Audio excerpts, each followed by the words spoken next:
السلام علیکم ورحمۃ اللہ وبرکاتہ۔ کیسے ہیں آپ سبھی لوگ؟ امید کرتی ہوں آپ سبھی لوگ خیر و عافیت سے ہوں گے۔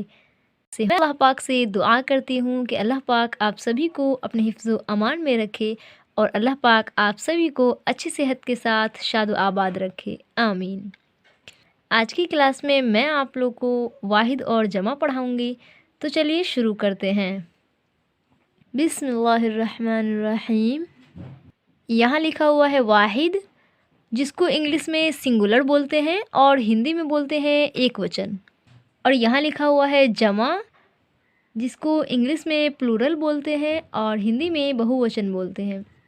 اور واحد کا مطلب ہوتا ہے ایک اکیلا، اور جمع کا مطلب ہوتا ہے ایک سے زیادہ چیزوں کو جمع بولتے ہیں۔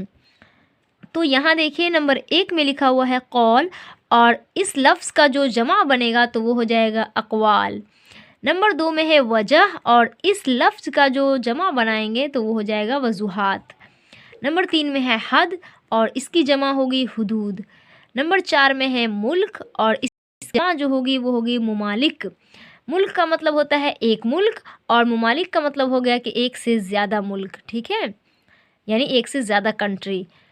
نمبر 5 میں ہے حرف، اور حرف کی جو جمع بنے گی تو وہ ہو جائے گا حروف۔ اور حرف کس کو بولتے ہیں؟ ایک اکچھر کو۔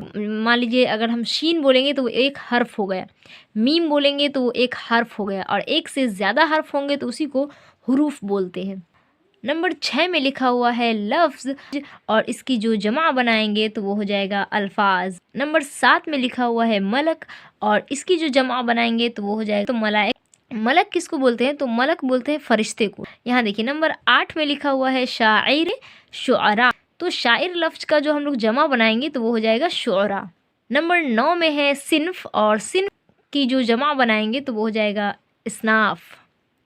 نمبر 10 میں ہے نبی، اور اس کی جو جمع بنے گی تو وہ ہو جائے گا انبیاء۔ تو مجھے امید ہے کہ آپ لوگ کے علم میں اضافہ ضرور ہوا ہوگا۔ اب چلیے ہم لوگ کچھ آگے کا کام کر لیتے ہیں۔